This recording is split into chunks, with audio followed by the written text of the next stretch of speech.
So imagine you run a hot dog stand business and you set up your hot dog stand in the middle of a country road that sees 1 or 2 cars per day. It's going to be awfully hard to sell any hot dogs, isn't it? But now imagine you take the same hot dog stand and you put it in the middle of a busy sports stadium filled with drunk fans cheering on their favorite team. You're going to make a lot more money. So everything else is the same. The hot dog stand, the buns, the hot dog, the condiments, the people running the thing. The only difference is you would get exponentially more traffic to your hot dog stand and therefore make exponentially more money. And when it comes to e-commerce, that is the difference between selling products that are in demand versus selling products that nobody wants. So you could do absolutely everything right, but if you're selling a product that nobody wants, you are going to fail. And selling an in-demand product that is exploding in demand is why me, 2 years ago, as a completely broke law student, $170,000 in debt, was able to build my first ever business to over $5 million in under a year and a half. Because if I didn't find that gem of a product with all that demand, then none of this would have been possible. In fact, the number one most important thing that you do when you're starting a business is choosing a winning product. Because that can be the difference between you struggling and making literally nothing and you making quite literally millions of dollars. So in this training, I'm going to give you my brand new exclusive 2024 product research method that I give to my clients in my highest mastermind. And I'm going to give it to you for free. This product research method has been directly responsible for over $50 million in client sales. And you are getting it for free, handed to you on a silver platter. This helped people like Ryan choose a product which he built from 0 to $1 million in just 90 days and 0 to over $2 million in just 4 or 5 months. It helped Jack and Joel, who were 2 struggling entrepreneurs. They could not get out of a rut on their store. They started working with me. I helped them pick a new product. In the next 7 months, they hit over $1 million. Cabrin, personal trainer, came in making $3,000 a month for 10 years. He 10x his salary to over $60,000 profit within just a few months. UV, I helped him pick his product, which he ended up selling for over $77,000 on just 1 single order. So commit to me for the rest of this video. Pay close attention because this right here can be it for you. This can be the video that finally helps you uncover the winning product that changes your life forever. Throughout the training that I show you, because it's my most exclusive mastermind, I'm going to be referencing things like the niche gold mine and the product research sheet. And you're not going to have access to them. You're just going to watch through the video and you'll see them. But at the end of this video, as a reward for investing your time today, I'm going to show you exactly how you can get access to these private resources from my most exclusive mastermind for yourself for free. But make sure you watch the whole video and pay attention or it's not going to make any sense. So without further ado, let's get into it. Welcome to this everyone. So this is first part of the new section. And the first part here is just going to be on the niche gold mine and how to use it. So the niche gold mine is just to help you generate different product ideas and niche ideas as you start your actual research.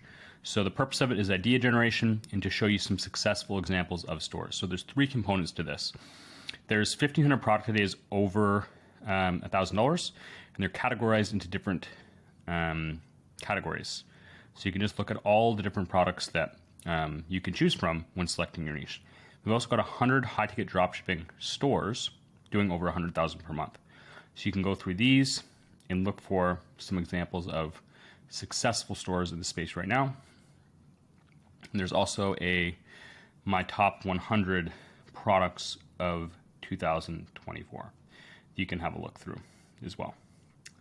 So there's 3 different things. 1 and 3 are just different product ideas. And the second one is different store ideas. So the purpose of this is a brainstorming tool to stimulate your thought process. And while you don't have to go through every part of it immediately, you can just use it as reference as you're going through thinking of different niche ideas. And as you encounter new concepts and ideas, you can use this you can refer back to this to see if the niche goldmine helps you think of other ideas you hadn't previously thought of. And I just want to make a note now, guys. You'll notice as you go through these, you want to avoid electronic products like headphones, TVs, things like this, because these things can easily break and they have high return rates. So we don't want to be selling items like this that's going to turn into a headache down the line when we have people wanting refunds and returns and things that are breaking. We don't want to deal with that stuff. So when you're looking through, you're probably not going to see a lot of headphones, TVs, products like this. So that's the reason why. So just to clarify, the purpose of the niche goldmine, which is these 3 separate documents here, is just to help you think of different product ideas that cost over $1,000, show you some successful stores, and give you my top 100 for 2023. So hopefully you find that valuable and just have a look through those, just get your brain thinking. A good thing for you to do is create on your notes app on your phone, create a list of products that you see in daily life that cost over $1,000 or could cost over and then just make note of them in the app. You'll get so many ideas just out living day-to-day life, keeping your eyes open. So main point of this is just to get your brain thinking before we move forward. So I'll see you in the next video.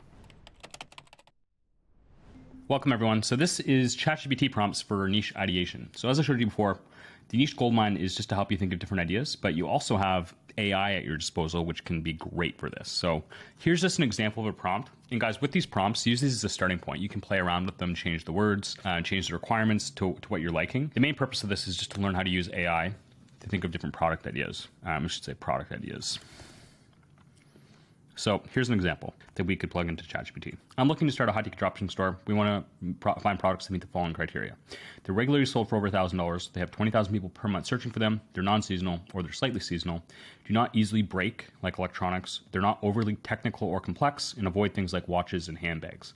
Provide me a list of 500 product types that you think meet this criteria in a 1 to 500 list. To make things easier, you can categorize them by niche or type.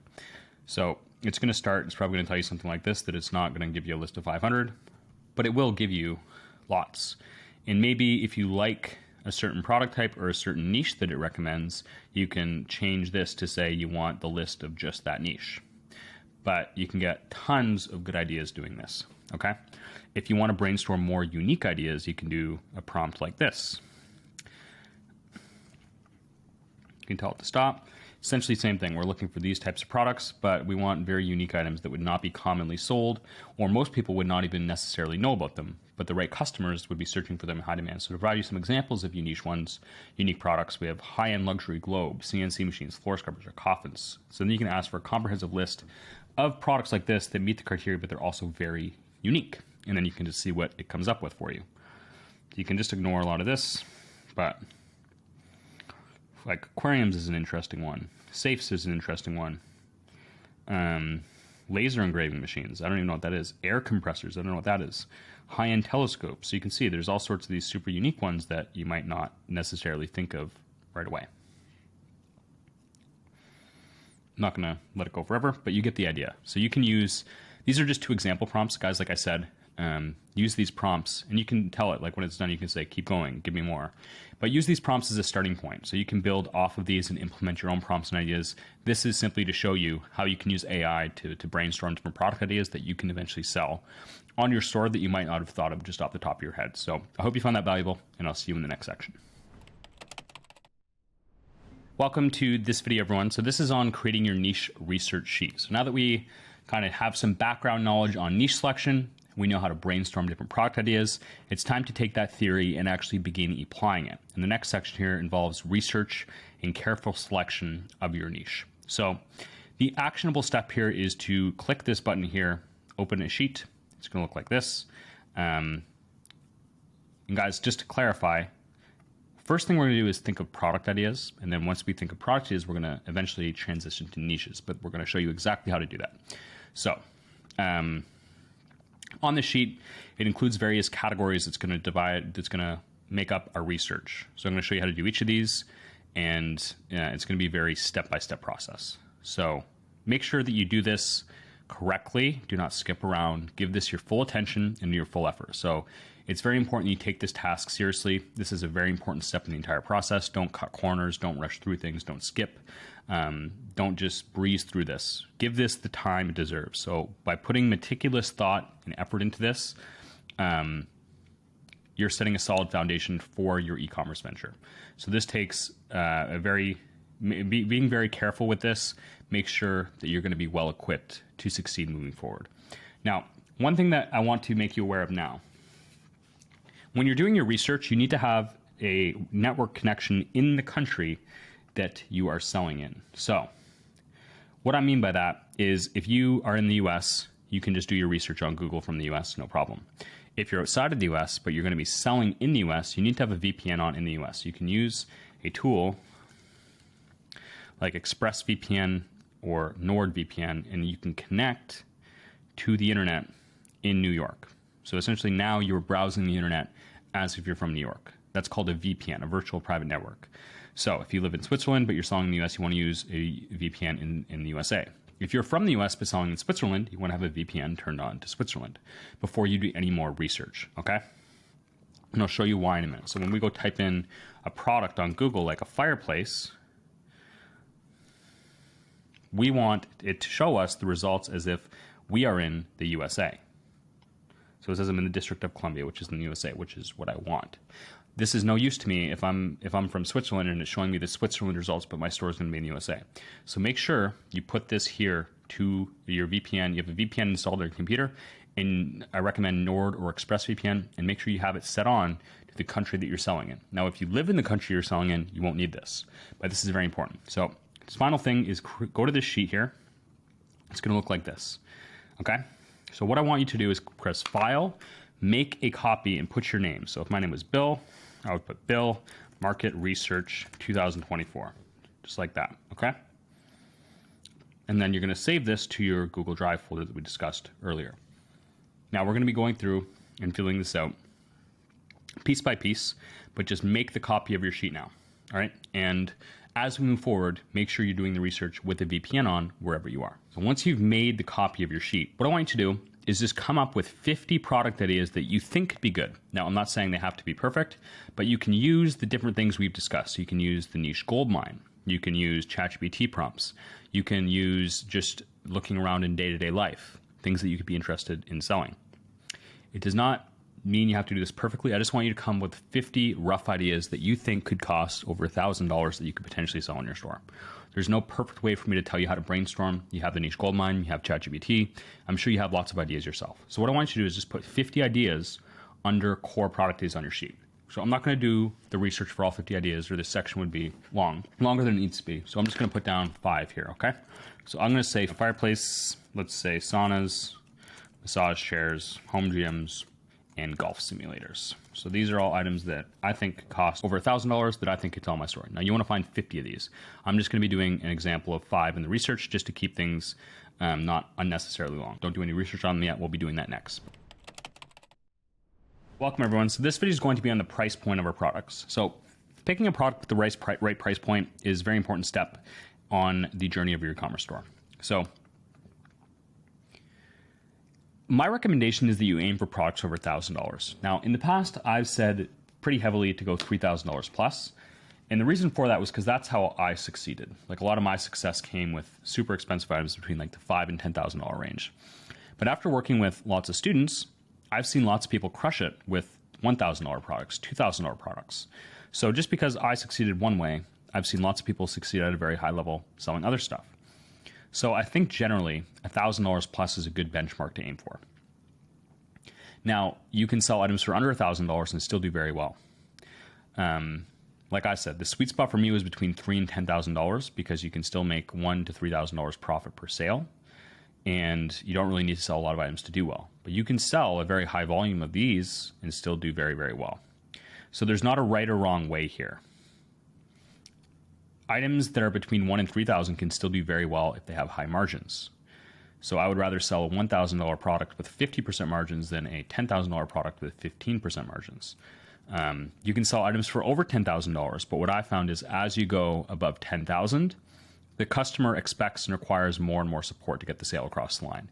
So someone's not just going to go on your website and buy a $25,000 item. Most of the time. It's happened. But most of the time, they're going to want to speak on the phone. They might take a week or two to decide, whatever it is, where you can still get someone to go on your website and buy a $7,000 sauna without actually speaking to you. So that's why I say the sweet spot between like profit per item and still not having an absolute insane amount of customer support and care is in here. You can sell items for above this, but like I said, it usually requires more attention. So what I want you to understand here is there is no universal rule. Like I've had people in my program, in a high ticket e-commerce coaching program, succeed at very high levels selling items from $200 to $20,000. Your success hinges on how effectively you run your business and your actual profit margins. So like I said, I would rather sell a lower priced item with super high profit margins than a very high priced item that doesn't have good margins. So profit at the end of the day is what matters, and it's how effective you run your business. There's not a right or wrong price point, okay? So I recommend aiming for items when you're getting started for at least $1,000. But if you see items below that that meet all these other criteria, don't shy away from them, okay? When we're doing this research here, this is more holistic. Like this is like there's not like a black or white line where we're just going to like DQ things. It's just more like a holistic assessment of all the things we want to consider. All right. So now, as we said before, we want to have a list of 50 product ideas right now. And you can use a number of tools to find the price. So you can use Supplier HQ, which is what I recommend. It's pretty easy. So for example, if I'm filling out my research sheet here, I have fireplaces, saunas, massage chairs, home gyms, golf simulators. So if I type in fireplaces, what I want to do is I want to go to Supplier HQ. I want to go to category search, go to all, and then I want to type in fireplace. Okay. And when we click the suppliers, we want to click view suppliers, and we can see the average price point. So we can see they range from, it looks like 2,000 to like 150 at the low end to 34,000 at the high end. Okay. So there's a big range. Supplier HQ, we're going to be adding a feature where it shows more in depth, but you can also just ask ChatGPT. I'm doing product research for high-ticket dropshipping related to the price point. Please tell me two things, the price range and the average price point. So please provide me actual numbers. The actual product in question here is fireplaces. So it's saying around $13.50. I don't know how accurate ChatGPT is here. Another thing you can do is, like I said, once your VPN's on, you can go to Google Shopping, and then in Google Shopping, we can type in buy the product type online. So buy fireplace online. And then we can see here the range. So you can see here the first item $6,000, the second one $799. So overall, we just want to put a rough range here. Like I would say, on average, based on what I'm seeing up here and what I'm seeing down here, it looks like the rough range is between like 1 and 5,000. It looks like. These I wouldn't even consider fireplaces. Like this is a log set. Like a fireplace is like this. So in your sheet here, you just want to put price point. I would put like 1,000. You can even put, I'm going to change the sheet so it also includes range. Price range is probably better. So 150 to 35,000. And you can just use what's on Supplier HQ here. So go just to review, you want to go to category, all, type in your product type, and then click view suppliers. And just sort by the average price being the lowest, and then the highest. So we can see here the average range, it varies considerably, but it looks like most, I would say, is between like 2 and 5,000 by the looks of things. So probably what I would do is I would put the average range. So we can see here, like there's some over that, but from this one all the way down to here is between like 2 and 5,000. So that's probably like the average range I would be considering here. For saunas, let's do those. So obviously, guys, each supplier has different product types, right? So that's why each supplier has different price points. So that's why we check all of them. And we're just trying to find an average number. It doesn't need to be absolutely perfect. On the low end, it seems to be 400, but on the high end, it seems to be 30,000. To me, it looks like the average is between like 2,500 and 10,000. That's where like the big chunk of them are. So I would put that 2,500 to 10,000. Let's see, massage chairs. And guys, you don't have to get this exactly right. We're just trying to get a rough idea. So massage chairs, view suppliers.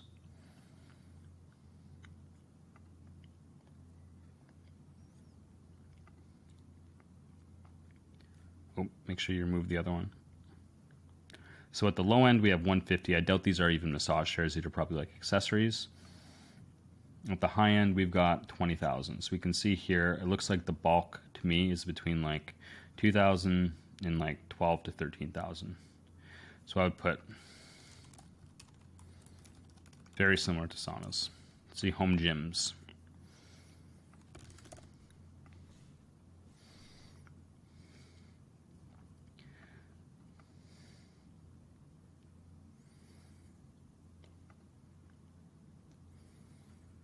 So, make sure you remove the other product type. We've got 300 on low end, to 5,500. To me, it looks like the bulk in here are between like 1,000 and 3,000. Now, finally, we will check golf simulators. Where the low end looks to be about 1,000, high end looks to be about 50,000, but it looks like the bulk of the middle is between like 10 and 25 is the average for those. So obviously everyone has a 30-day free trial for Supplier HQ within the program. I'll link that. Actually, I'll grab that right now, and I'm going to put that right under here. I'll put Supplier HQ free trial so you guys can access this through the Notion. And all we're really trying to do here is just get a sense of the average price range. So you can use Supplier HQ, you can use ChatGPT, though I'm not sure how accurate it's going to be. If you're not going to Supplier HQ, I would probably recommend just going on Google and trying to get a sense of the different price points yourself. What we're really looking for, as I said before, is the optimal range is going to be about $1,000 plus. Real sweet spot for me, I found, was between here. So maybe you want to try and aim for the same. But roughly, we just want to see, like, it doesn't mean, like, with lots of these items, they're going to be sold for a range, right? There's going to be the lower price ones and the higher price ones. We just want to see, on average, is there a big chunk of them sold for over $1,000? And in all of these, we can see that there clearly is. Sure, there were some suppliers that had super cheap ones, but on average, we can see the average supplier price point is in that range we put here, between 10 and 25,000. So all these would meet the $1,000 plus criteria. So that's really what we're trying to find out. Don't be overly anal about this and try and get an exact number. We're just trying to see a range. What's this product regularly sold for? And once you have that done, we will be ready to move on to step 2, which is demand. And I'm also going to put the Supplier HQ 30-day trial right here so you can sign up for that if you'd like. That's all for this video, guys. So this video is going to be on product demand in selling what people already want to buy. So the reason why we want to check the demand of a product before we sell it is we want to sell items that people are already searching for. So we don't want to have to be trying to convince people to buy our stuff. We want to just find what they already want to buy, and then we want to sell them that. And it just makes our life exponentially easier, and it'll be even easier, more so, once we find the winning brands they want, which will be in the next section. But first, we want to find which products people are looking for. So by this point, we've brainstormed 50 product ideas that we think we can sell in our store, and we've checked the average price range. You can do this using Supplier HQ, ChatGPT, or just on Google Shopping yourself. This does not need to be absolutely perfect. Don't be overly anal about this.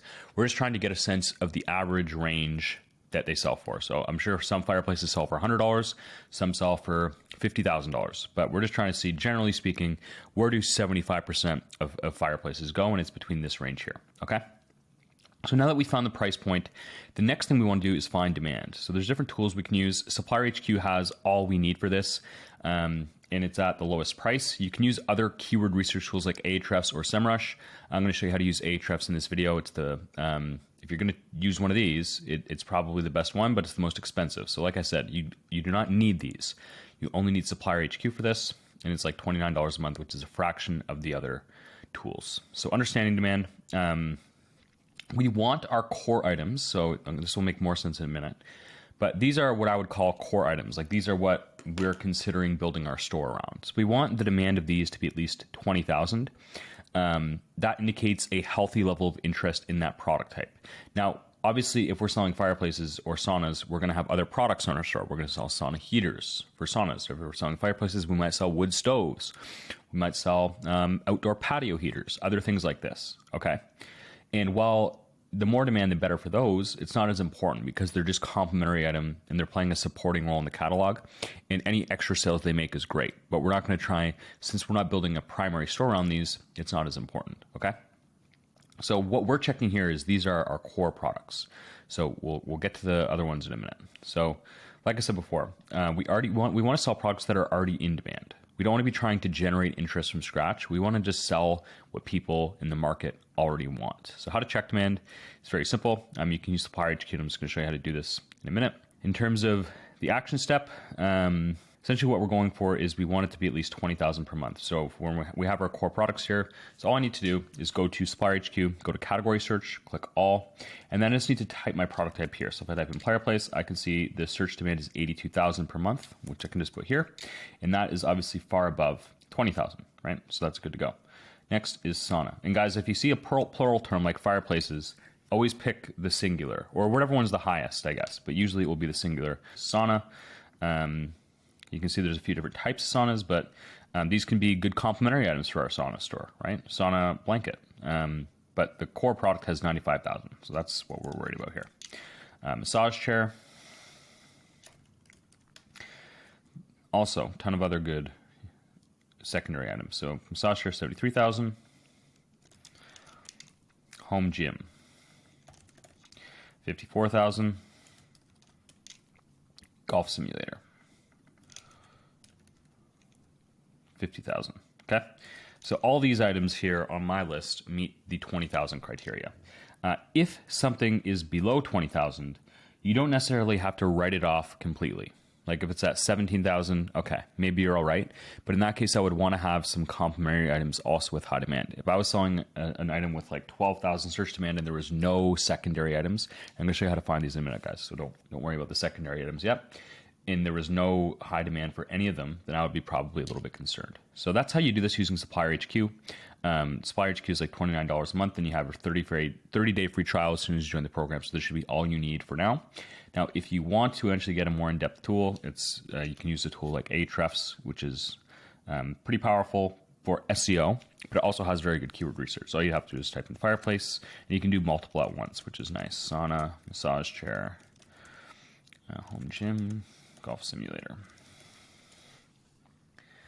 And when we press search, it'll tell us the demand of all these here. So a lot of the times what you'll see, guys, is the number will be a little bit different. So we actually pull our data from Ahrefs. The reason it's different is we pull our data every 3 months. And you can see saunas specifically is going up a lot the last bit. So because of this big trend spike here, it's increasing quite a bit. So it doesn't have to be absolutely perfect. All we're trying to see here is it over 20,000? And we can see in both cases, it's over 20,000 for all of them in both. But the numbers are going to be slightly different. But again, same thing as the price point, guys. Don't be overly anal about this stuff. If it's a few thousand difference, it's not a big deal. All we're trying to see is if it's over the 20,000 threshold. So if for some reason on one tool they were all way above and one tool they're all way below, okay, then maybe I'm a little bit concerned, and maybe I would probably be cautious and pick the one that's lower. But as long as it's majority above for whatever tools you're using, then I would not be too concerned with this. So it's very, very simple to check your search demand on both. Supplier HQ, you go to category search, all, and then you can just enter your product name, or Ahrefs, you can just enter in the products on the keyword research part here. And we're just checking that this is over 20,000. So, yeah, and we're going to get to complementary items in a few minutes. So by picking products that have existing demand, we're filling our store with items that customers are already searching for, which will make our life exponentially easier when it comes to making sales, okay? So at this point, you should have researched 50 product ideas, you should have checked the price range for all of them, and now you should have checked the demand for all of them as well. That's it for this video, guys. I'll see you in the next one. So this video is going to be on seasonality. So the whole purpose of checking this is we want to avoid huge swings in sales on our store. So there are some different considerations that I want you to take into account here. First things first is if you have another income, or maybe you sold a business and you have a big amount of money put away, then seasonality might not be terribly important to you, because if this isn't going to be your primary income that you're relying on, then maybe it doesn't matter if there's huge swings in sales throughout the year. And that can actually be a good thing, because some of the best opportunities are in super seasonal niches, but you just make a whole bunch of sales during a short period of time throughout the year. Well, many people would not pursue that because of how seasonal it is, or they would pursue like a broader store and try and jam some seasonal products on there. You can get away with it much more if you have another income and this is not going to be your main source of income.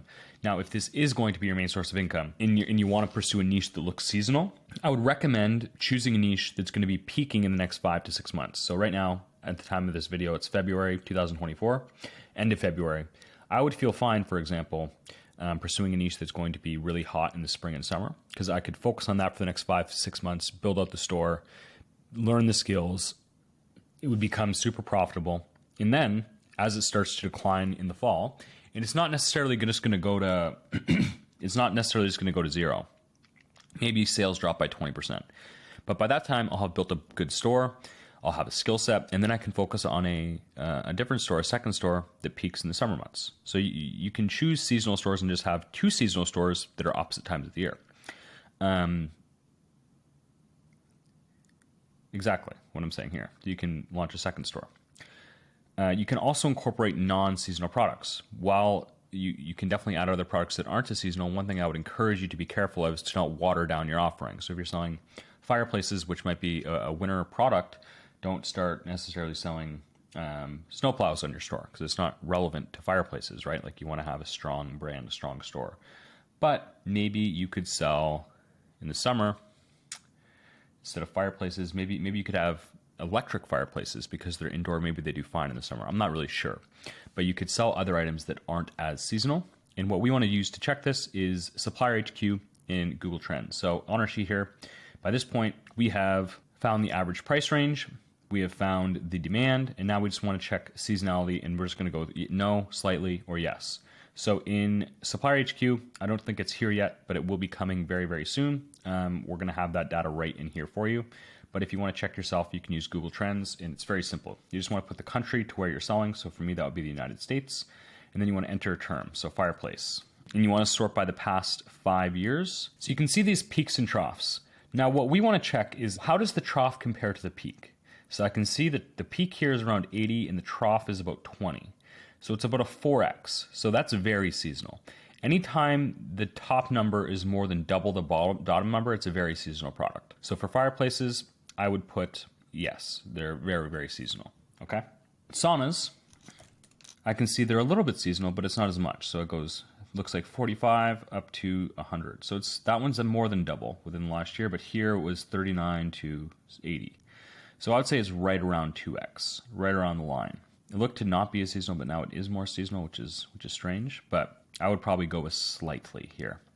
Let's see massage chairs. And now, guys, one thing with seasonality that I forgot to write on the sheet that I think you need to be aware of is seasonality during Christmas. So what I mean by this is a ton of items, massage chairs included, are products that peak during Christmas, are not seasonal. That's completely normal. So what I mean by a seasonal product is a product that's swinging in sales depending on the weather, right? So you can see massage chairs as a great example. It peaks every November in December. And the reason for that is people are buying them as Christmas gifts, and the rest of the year it's very stable. So this is not a seasonal product at all, but it just peaks during Christmas, November, December. Now, if you're selling Christmas trees, it would be a seasonal product because it's literally peaking during Christmas and then it's going to be like zero the rest of the year. Massage chairs, people are just buying them in higher quantities of gifts during the fourth quarter of the year, November, December, which is completely normal for many items. It has nothing to do really with the season. So do not count. If you see a spike during Christmas, that's normal. I wouldn't consider that a seasonal product. Look at the other times of the year and just ask yourself intuitively, is this peaking because of the weather or because of something about the product? Or is it just hot as a gift? Christmas chairs or Christmas chairs would be not a seasonal product. Now let's see home gyms. Looks to be pretty stable. So it goes down to 20, 40, yeah, so I would say no. This was just during the pandemic, so I would just ignore one-off events like this as well. Other than that, it's quite stable.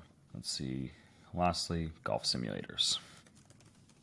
Should probably put the singular term. So 38 goes up to around 100, it looks like.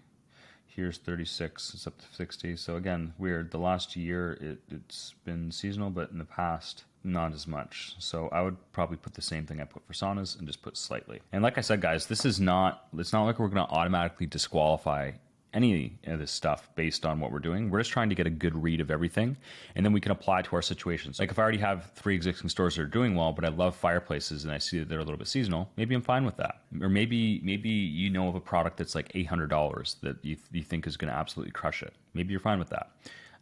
Maybe your demand is like 17,000. Maybe you're fine with that because you really love the product, whatever it is. This is just a holistic assessment of these items. And then you can use your specific situation in your gut to actually inform you which direction you're going to go. But I'm just showing you things to look for and how to read the market. So by this point, we should have done this for 50 items. In the next step, but we're going to be starting to consider narrowing down some of them from 50, maybe to around 10. So we'll discuss that in the next video.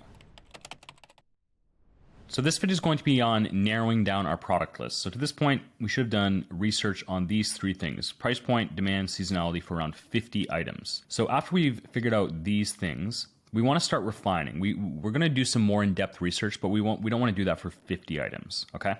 So as we're refining, make sure you've thoroughly done the research on all 50 items for these three things. These are the three core things we want to consider before moving on. You can look through your list of the 50 you've done now, and I want you to start narrowing it down to 10 items that you're seriously considering. So 10 items that you feel very good about based upon this data here. And there's not a right or wrong way to do this. I've kind of explained to you guys what I think is important in terms of price point, demand, seasonality, and in how each of those things can relate to your specific situation. But every person is different, and every person has different goals, and every person has different goals longer term, and is a different situation right now in terms of what they're relying on for their income.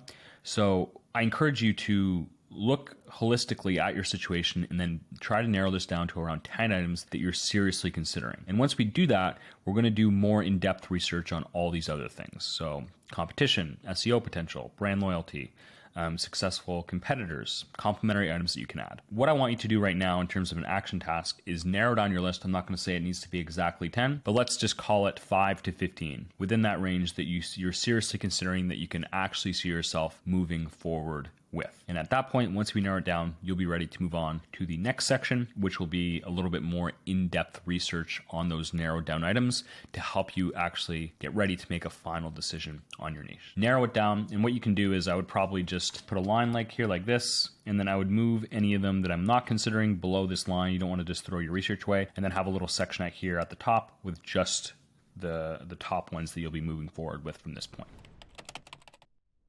So by this point, you should have narrowed down your list now to between roughly 10, 5 to 15 items that you're seriously considering moving forward with.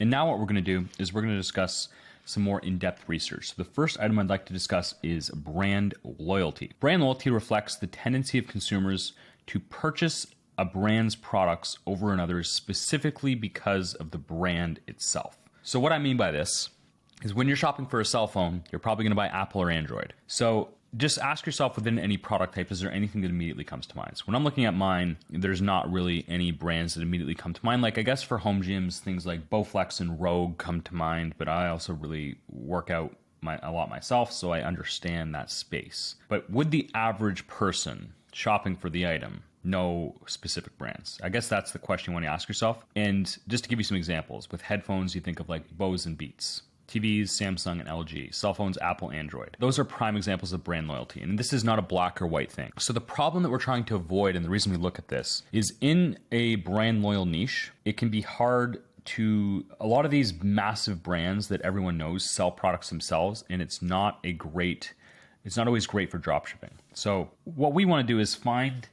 niches with brands that have search demand that people want, but they're not like the sole deciding criteria. Okay, so gauging brand loyalty, there's two ways to really do it. Number one is just intuitive recognition. Like I said before, if you're looking at headphones, like some immediately come to mind. TVs, some immediately come to mind. And you can just ask yourself this. And like on our sheet here, we're just going to be putting yes, no, slightly. And this is not a make or break thing. Like none of these are make or break things. The second way, if you find brands in a product type space. So if I go to fireplaces, the best way to really check this is I would go to Supplier HQ. If you want to actually do this using numbers, and I would go to Supplier HQ and I would type in fireplaces. And what I would want to do is go search demand. And I would want to see what are the highest search demand suppliers in that space. So nothing here is above like 50,000. So I would say fireplaces is not a brand loyal niche. Now to show you an example of a brand loyal niche, like let's say if we search up a supplier like Samsung, you can see there's 1.4 million searches for Samsung per month. So the specific way to check is we want to go to our product type, whatever it is, saunas, let's say, and we want to sort by highest search demand to lowest search demand. And we want to ask, are the highest ones, like, is there a whole bunch of them above 50,000? And we can clearly see there's not. So I would say no. Most of these will be no. Like all these will be no, I believe. The only ones I can think of that are like the electronic stuff I told you about, even things like farming equipment, like John Deere would be very brand loyal, I imagine. I'm not sure if we have it on here, but I can check. So I can see the search demand is 150,000, which is again above 50,000. So those are some examples of this, guys. Like I said, with none of this stuff, you want to do this right. You want to not take shortcuts. You want to take the time to do this properly and understand what we're looking for, but do not be overly anal about this. These are just important criteria to consider. And then you want to look at them all holistically. Okay, so you should have narrowed it down your list to whatever you're narrowed it down to. And now we want to just ask ourselves, are any of these extremely brand loyal? So this is about whether you're passionate about your product or not. Some important things to consider here. Personally for me, like my passion is about building the business itself. So I don't really care if I'm passionate about the product. If you have some specialized knowledge about a product or unique insights, or you do it in your day job, or you are passionate about it, so you just have so much knowledge about it, that can be a huge advantage for you. Not only in dealing with your customers, because you literally are your customer, you understand them, but also with dealing with suppliers. Now, it's important to not ignore data if you're passionate about it. So what I mean is if none of this stuff checks out here and there's all red flags all over the place, but you love the product, don't ignore that. Now, if you have amazing data and you love the product, that's incredible. And that's the best case scenario. Now, another thing to consider, guys, is there's a big difference between being passionate about a product and starting a store around a product. So like, let's say you're a scuba diver and you absolutely love scuba diving. Starting a e-commerce store around scuba diving is going to be much different than scuba diving. So maybe scuba diving is your one getaway from work, or maybe working out 1 hour a day is your one getaway, your 1 hour a day where you don't have to think about work. I would be very cautious in that case of then doing all of your work around that one thing, because then you're going to feel like you can never get away from it. What was once a peaceful thing is now the thing that you're surrounded by all day, every day. So just something to be aware of. Not always going to be the case for people. Maybe you love it regardless. When you're working on it all day, when you're doing it, maybe that's fine for you. But just some things to consider. Ideally, it has really good data and you're passionate about it, or you have some unique expertise from a previous job or something. Do not ignore negative red flags, and just be mindful of the fact that just because you're passionate about something does not mean it's going to be the same thing building a business around it. All right. So obviously you need to ask yourself, this one, I can't give you some data for it. For me, it would be no. I guess for saunas, I definitely do, based on my, now I do, because that's been my leading product the last few years. So I do know quite a bit about them. And I do have quite a bit of knowledge about home gyms as well, because I'm a customer. So in this video, we're going to be assessing the competitiveness of a niche. So the first thing we need to consider, is this a worthwhile debate? So to me, if there's competition, that's actually a green flag, because it means there's people making money. If there's no one making money, there wouldn't be any competition. So let's take real estate agents, for example. There's hundreds of thousands of them. A lot of them don't make much money, but the best ones make a ton of money. So if I went into a market and there was absolutely no competition, I would be probably worried. I would think, why is there no one trying to make money here? And if you somehow find a space where there's zero competition and you're able to make money, it probably won't be like that for very long. You're going to have competitors enter the space. So to me, I wouldn't even consider this. I think competition is a good sign. Genuinely, I think it's a good sign, because a lot of people have this belief that they need to come in and they need to become the best store in the space to do well. And you just don't. So as we've discussed before, a lot of these items here, 82,000 searches for fireplaces, 95,000 searches for saunas. We don't need to come in and be the best store. We need to sell 10 to 20 items a month to replace the income of 99% of jobs. Okay? So we don't need to come in and just dominate the market. We just need to take a very, very small piece of the pie to do well. So in my opinion, competition is a good thing. So what matters far more than competition is your skill improvement. So stand out by doing a better job than people on your ads, on your website, with your customers. That's how you beat your competition. And if you do those things in a market that's competitive, you're going to absolutely crush it, because in competitive markets, there's a ton of opportunity. Another thing is, I've mentioned before, but we want to be a little bit specialized with our store, because specialization allows us to beat other stores. So let's just take this store, for example. They sell everything: athletic recovery, fitness equipment, supplements, massage chairs. They sell so much different stuff. But we don't have to try and beat them at everything. Let's just pick one thing, like massage chairs, and we just need to do a better job of this one thing. And when they're trying to fight a million battles and we're just picking one thing to go against them with, it's very hard to do better than them at that one thing, because our whole site will be tailored around this one thing. So by being specialized and niche, it also allows us to beat out a ton of our competition. So assessing market competition, there's not a perfect way to do this, guys, but the best way I can recommend is turn on VPN in your area. So if you're selling in the US, you want to have a VPN on in the US. And then you simply want to go to Google Shopping and search for your product like this. Let's say buy fireplace online. And what we want to do is we want to count the number of specialized stores in the space. So I don't want to include a store like Wayfair. I would also probably sort by over $1,000 just because those are the fireplaces that we would be looking to sell. We want to go down here to where it says sellers, and we want to count the number of specialized fireplace stores. So ones that would look like by the name that they mainly sell just fireplaces. So Blazing Fire would be 1, Comfy Hearth would be 2, 3, 4, 5, 6, 7, 8, 9, 10, 11, 12, 13, 14, 15, 16, 17, 18, 19, 20, 21, 22, 23. So 23. And the way that you can assess these tiers is I would say if there's over 20 specialized sellers, that's a very competitive space. If there's 10 to 20, probably a moderate to average level competition. If there's under 10, I would say it's not competitive. So in the example I just did, I would say fireplaces are extremely competitive. But again, this wouldn't even really be a red flag to me. I would feel perfectly fine and excited about starting a fireplace store because with my skill set, I'm confident I can beat out most of those stores, 90% of them. And it's a very good space with high margins and lots of demand. So I would feel fine going that route. And like I said, you don't have to dominate the market. In a competitive market to do well, you don't have to dominate. So if you sell 20 items of fireplaces when there's 90,000 people per month searching for them, you can absolutely crush it. So it's really up to you here how much you want to consider this. To show you an example of like a non-competitive niche, if I type in buy CNC machine online, then if we go to shopping, sellers, I see like one store specializing in these things. Okay. There's a ton of non-competitive products, but it's really up to you how you want to consider this. Like I said, I probably would not be too worried about competition. I think it's actually a good sign because it means there's a lot of people making money. If there wasn't, why would they be doing it? But if you don't want to face any competition, then that's how I would check it, is I would type in buy my product type online. I would probably sort by over $1,000 if it wasn't already. And then I would just count the number of specialized stores selling what looks to be just that thing down here. And then I would use these tiers. So 20 plus, probably competitive, 10 to 20, average to moderate, and under 10, not competitive. So hopefully that helps give you a read on how you should think about this. But that's all for this video, guys. I'll see you in the next one. So this video is going to be on finding successful competitors. So anytime I'm entering a new space, I want to find at least 1 or 2 successful competitors at a minimum, because rather than guessing what works, it's so much easier to just find what's already working and use that as our starting point. So I'm not saying to copy exactly, but I'm saying find what works and use that as your starting point, put your own flair on things and iterate off of that. You don't want to just guess, right? Like you don't want to just guess and try and find some product that no one's ever sold successfully and be the first one. Okay. So finding competitors, like I said before, it's much easier to just model successful competitors. Like if a store is doing 10 million a year and you can just model them and do a tenth of that, you are going to have $1 million store. So to find successful competitors, it's very simple. You just want to type, like we did before, buy the product type online. So buy fireplace online, like this.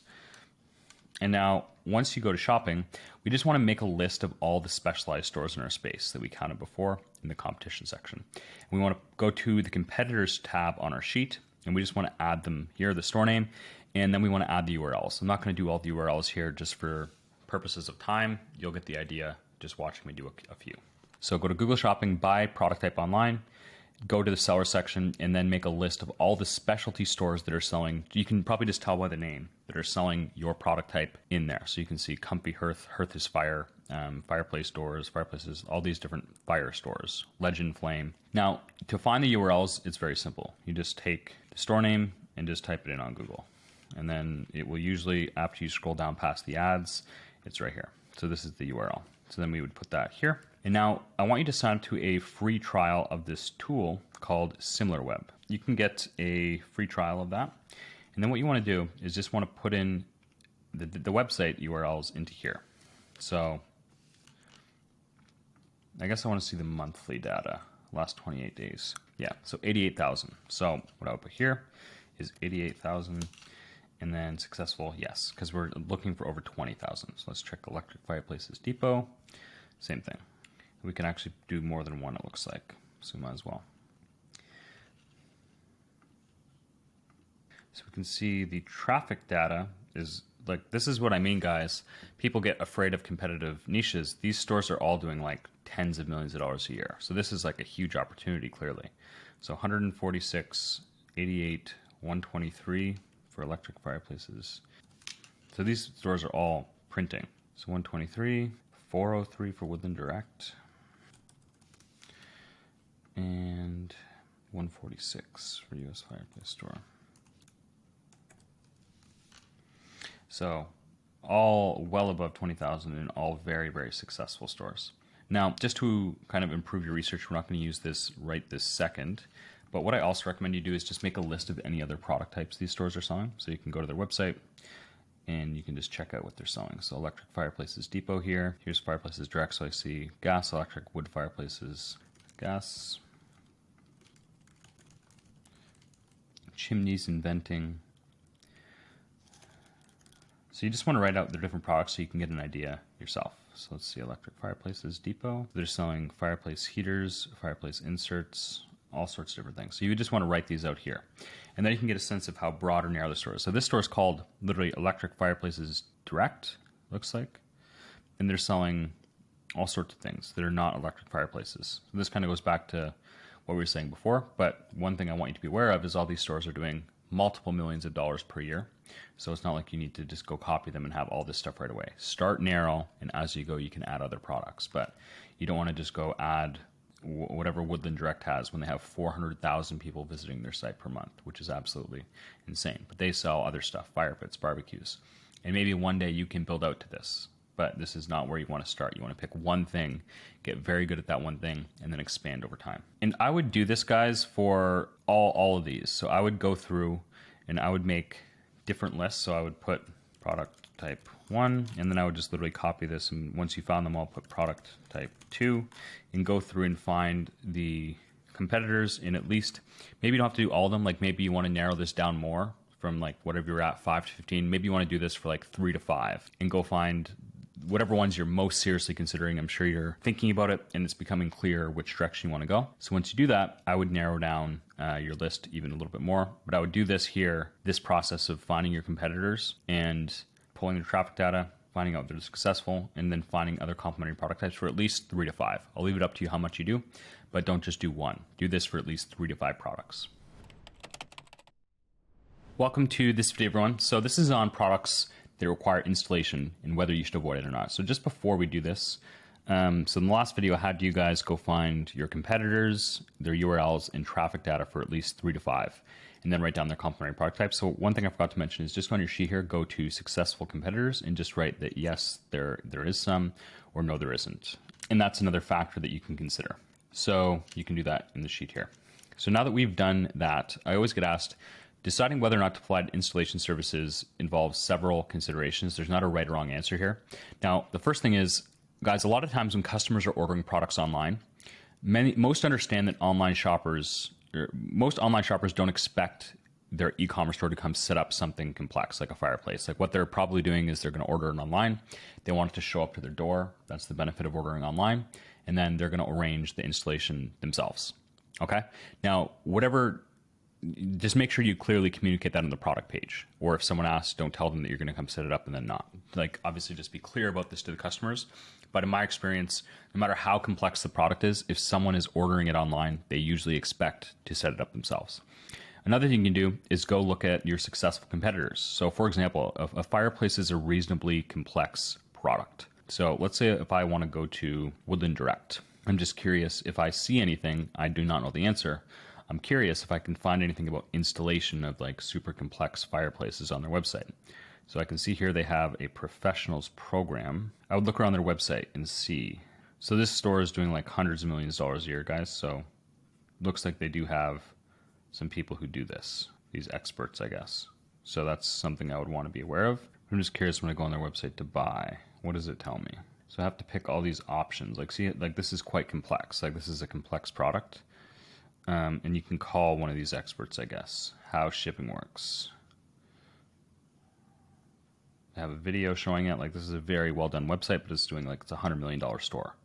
And they're largely drop shipping, which is quite cool. Okay, so to me, like they have these experts you can call, and that's probably going to give them an advantage. But I know, for example, that lots of people, like that's a $100 million company. So maybe we should look at some of these other ones. Let's see here. So yeah, they just have general need help chat, which like guys, we can do this. Customer support learning center. Like on this website, which is also getting 123,000 visitors per month, there's nothing here that I can't mirror right away. And if you're worried about being an expert on your product, sell any product and you'll become an expert at it very quickly. And you can always ask your supplier. So like, let's say a customer calls you and they have a question about a product and you don't know the answer. All you have to do is say, that's a great question. I've never been asked that before. Let me just contact my manufacturer and I'll get right back to you. You call the supplier, get the answer, and you call the customer back. So I would just look at your competitors' websites if you're worried about how complex it is and just see, are they doing anything that you can't? And if you look at a store like Woodland Direct that's like a $50 to $100 million store, maybe they are. Okay.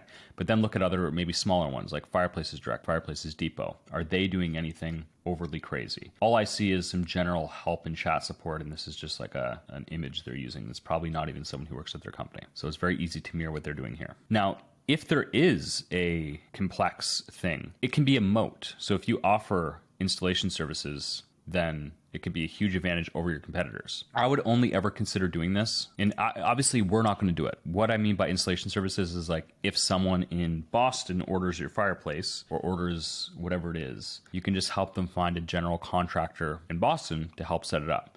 I would only do this if the item was going to be multiple thousands of dollars profit, so it was worth my time. So it will introduce complexity into your operations, and maybe this is not something you want to do right away, but it can create a moat. Like if you're helping people set up their stuff and your competitors aren't, people are way more likely to order from you. It's a big advantage. So in terms of how to find them, I use this company called nationalservicecorp@gmail.com. You can email them if you want to, but essentially they will help you set up anything gym, sauna, massage chair related. And they have people in all 50 states. You can also just search, for example, fireplace installation, Boston. And guys, it doesn't have to be you who does this. You can get fireplace installation contractors in Boston. There you go. You can also use tools like TaskRabbit, Handyman.com, and you can just type in what you need on these platforms, and it will search in like that database of thousands of contractors that can help with this kind of stuff. So you can help your customer arrange this. Like I said, I would only do it if it's going to be multiple thousands of dollars profit and really worth my time. Otherwise, it's probably not going to be worth it. I wouldn't be worrying about this stuff right away. I'm just trying to make you guys aware of these things. It can be a big advantage over your competitors if you're doing this and you aren't, and it doesn't always need to be you. Like once you start making sales and you have a team of VAs, virtual assistants, you can get them to do this stuff very easily for you. So my recommendation overall here is if you see it being sold online, then it's not too complex. While it might be, there might be more headaches or complexity in your business, if other dropshipping stores are doing it, then you're likely totally fine. So I would be more just focused on how I'm going to position my business to either take advantage of it by helping my customers or just seeing my competitors and what they're doing. Like if all my competitors had like in-person installation people and stuff like that, then okay, maybe I don't want to do it. But as I showed you with that fireplace store, like there's nothing on here that we can't do right away. So that to me signals we're good to go. So those are some things to consider. Usually not an issue. Most people are usually overthinking this, but I'm sure there are some products that might be too complex. So once you've had a look around your competitors and kind of seen what they're doing and made a gut assessment yourself, you can go to the overly technical or complex section and just write whether you think it's going to be overly technical or perhaps too much to do. So fireplaces, I would probably put slightly. I saw Woodland Direct had some experts, but other stores didn't. And overall, like a fireplace is kind of, it's not like you just pop it in the living room and it's there. You have to actually put it in the wall. So I would say slightly. All these other items, I would say no. Potentially golf simulators might be a little bit, but these I would say they're not. So just have a look at what your competitors are doing. Ask yourself intuitively, like, is this an extremely complicated thing to set up? Or a good assessment would be, could you set this up yourself within a couple of hours? Like a home gym, you probably could. A massage chair, you definitely could. And just like I said before, all these things are just metrics to consider. These are just a way to holistically assess all the important aspects of it. So once you've had a look at your competitors, what they're doing, and kind of make that call yourself, you can go to the right here and just put what you think in this column before we move on to the next section. Welcome everyone. So we're coming near the end of the research. So now that we've thought of 50 ideas, we've done this research on those, and then we've done further research. We found our competitors, we found how much traffic they're getting, we found whether they're successful, we've considered whether it's overly technical or complex. So the final step is to probably pick around 3 to 5 niches that you're seriously torn or seriously considering. I would say even 2 to 5, just at least 2, but if you have more, you can do more. And now we just need to find out, okay, now that we know these core products we're going to have, what else are we going to sell? So we're going to sell other items to improve our customers' experience, get larger orders, increase our LTV, and provide them a better experience. Now, we don't need to be overly strict with all this criteria for each complementary item because we're just trying to increase our sales however we can. And there's two main strategies for doing this. So what I would do is for each product you're seriously considering. So if I'm seriously considering fireplaces as a product, I would just call a sheet nice sheet number 1, fireplaces. And then what I would literally do is just take my data from here and I would paste it here. Now there's two main ways that we can find other complementary items that we can sell. Number one is look at our competitors, which we did here. I had you guys actually already do this. So you can take the product types from here, and some of them are going to be variations, like fireplaces, gas fireplaces, and electric fireplaces are the same thing. So I would actually want to know that. So I would write, so fireplaces is my core item. So then I'm going to write gas fireplace, electric fireplace, which are subsets of my main item, which I'm obviously going to include on my store, right? Chimneys, wood stoves. And you want to obviously go through your successful competitors and just make a list of all the other complementary items you're selling. So you definitely want to do that. And then you can also use ChatGPT. So I'm starting a high-ticket dropshipping store. I'm just going to do this live with you. So I'm starting a high-ticket dropshipping store. We want to find products that are regular sold for over $1,000 and have lots of demand. We have identified fireplaces as my core product type. I'm now deciding what other items I should offer on my store. I want my store to remain niche with a strong brand, but I don't want to sell random items that dilute this. However, if I can offer complementary items that my customers would also be shopping for while shopping for my main product, it will increase my customer lifetime value and provide a better experience. Please provide me with a complimentary list or a comprehensive list of complementary items to fireplaces that would also cost over at least $300 and they have lots of demand that my customer may be already searching for or may consider adding to their order. So fireplace accessories, and you could put these on your list. Now all these are great ideas. And now you just want to make a full list of all these that you're finding from your competitors and finding using ChatGPT or whatever else, and just put them all here, just under this list. Now you don't need to go crazy and do all this research for every one of them. You've already got your core one, but just make a list of other product types you can sell, and you would just do the same process. So you get the idea. You just want to find both from your competitors, the other successful competitors, and just using ChatGPT, other items that you can add to your list here, just like this. Okay, so I would do this process here and just go add other complementary ideas that can complement your main item for whatever niches you're seriously considering.